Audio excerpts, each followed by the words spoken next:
Thank you very much for clicking Sense and Sensibility. Today, Tim and I are going to be discussing the whole idea about, okay, you've spent your whole life investing and you've got this nice little nest egg.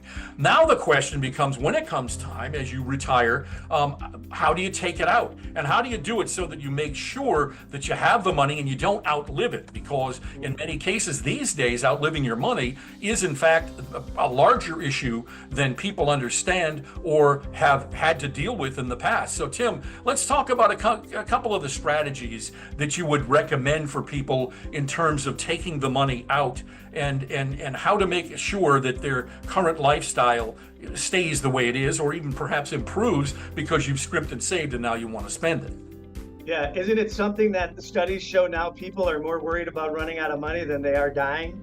I mean, so it's very real. And I'll just say, I'm not retired. I don't see that soon. But as I get closer, I appreciate that a lot more. And here's the reality. If we can put together in retirement a tax efficient withdrawal strategy, that can add years to a portfolio's sustainability. So this is serious stuff, right? And a lot of the strategies are very different than we were used to when we saved for 30 and 40 years. Now we have the nest egg and some of the rules are kind of turned on its head, if you will, or 180 degrees. So we need to learn some new tools, new strategies. And, there are a variety of ways. And I spend a lot of time with clients talking about tax efficient ways to take money out of your portfolio. And because some people might have brokerage accounts that have certain taxable. You may have IRAs that are fully taxable. You may have Roth IRAs. So hopefully you've done some tax diversification to give you some flexibility. Right. And for somebody like you who's going to be putting off retirement down the line, you do have to worry about when you take your Social Security and more than that, perhaps, is the RMDs. Because even though 73 now is the date that you need to start taking the money, you're facing that and you're going to be required to take the money. So thinking about what you can do now to be prepared for that is certainly something that needs to be put on the table as well. Yeah. And, you think of one of the first steps is to come up with an amount that I need to take from my portfolio. Hopefully it's considered a safe amount, right? And depending on the research and your age, let's just say somewhere between 4 and 6% of the portfolio might be considered safe. Usually we're going to look at your taxable brokerage account that might be generating dividends and interest each year that you have to pay taxes on whether you reinvest them or not. So in retirement, instead of reinvesting, we may turn the spigot on and have that be the first money that you use to live on. After that, now we get some fun planning. Should we take more from taxable brokerage accounts? Should we take some from an IRA, even though I'm before 73? It may make sense from a tax standpoint to actually accelerate some of those distributions. Right? Totally different than what we've been taught for many years. We've been taught defer. And sometimes we'll tell clients, no, we want to actually accelerate. We want to fill up the 12% bracket so you're not in the 22 and 24% later. Right, exactly, because you're going to get socked, or perhaps even depending on where you are, you might have estate tax problems. You don't want to have that either. So you want to make sure that you're looking ahead and taking care of that. So what you just described, they call it dollar plus inflation withdrawals, right? So you think maybe 4%, and then you take that the first year, and then the next year you go 4% plus whatever the inflation rate is, and you do that down the line, which is, I think, a very good way. And that's kind of been the traditional way to do it. But there's also a thing called the percentage of portfolio or fixed dollar. Talk a little bit about that and what that does, because I think that kind of lends itself to what you were just describing.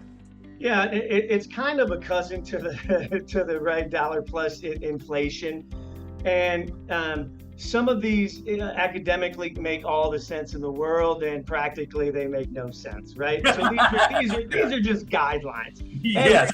Everyone is different.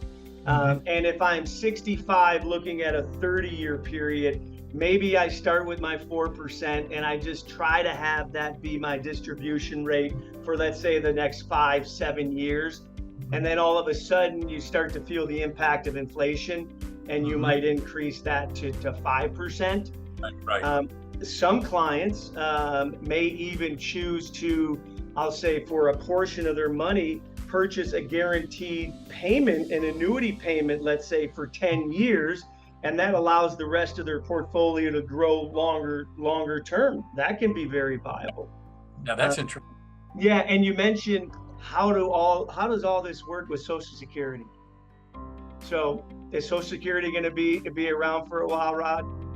I think it'll be around, but I think that there'll be cuts in benefits. I don't think they have any choice. By what, they're saying 2032 now, after they just changed the law so that they were giving the firefighters and so forth who didn't get a lot of their Social Security. They're getting that, and I think that took 3 years off of the window when they're going to have to start looking seriously about reducing benefits. So I think I happen to be of the belief that I think there will be changes. I think for the majority of people who are age 50 and above, probably not significant changes. Social Security solvency is just a huge math problem. Right. Because you can, remember when the full retirement age was 65, now it's 67? Well, if you take that to age 70, that adds a lot of years to the solvency, right? Or you change how inflation is calculated, you can add a lot of years. And, I won't say worst case scenario, but the other would be maybe some means testing. So if your income's above $400,000, you might have a reduction in your Social Security payment. Not a complete, because they did pay into that system. You can't cut them out entirely, but maybe rules a little bit. Drastic cuts would be a significant renege by our government, right? Precisely, and that's not good. So you have choices when to take Social Security. I mean, we can take it as early as 62, and unfortunately, I think the number is over 80% of the people take at age 62, and the fact is because they need the money. Right, which is quite sad, and sort of a cautionary tale for anybody young out there watching this, that you especially, because there aren't going to be pensions, you need to be paying attention to this, socking away as much as you can, because getting the government to bail you out at the end is probably not something you can count on. One last thing go ahead. Well, I was just going to say, I think if you think about the purpose of Social Security, it was never to replace a significant amount of your retirement income. Right. If it's a quarter of, and Social Security is significant. I mean, I've run analysis for couples, and you can say you might receive $1.5 to $2 million in lifetime benefits. I'm going to call that significant. Fortunately for our clients, the need to take at 62 is not a financial decision. No. So many times we're waiting to 67 and 70 for the higher benefits, fortunately, in our case. And of course, the work requirements in those are likely to change too as you get up there, because part of the reason why some people go to full retirement age is so they don't have to worry about if they want to work. They're not getting past the income thresholds that cause a problem there. Yeah. One last thing I wanted to hit with you, because this is another idea in terms of doing it, is I've heard it called withdrawal buckets. In other words, you do a short term, 3 to 5 years, intermediate 5 to 10, and then long term planning, and you sort of look at your retirement going forward, and you make your withdrawals in those sort of increments.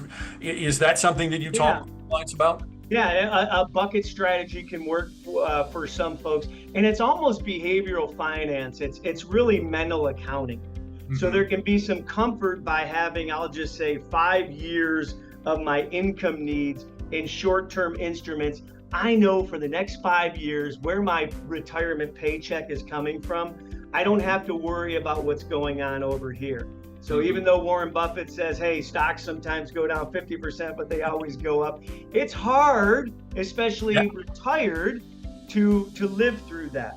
So I protected my first bucket, short-term money market, short-term bonds for the first 5 years. And then I got a medium thinking my next 5 years and so forth.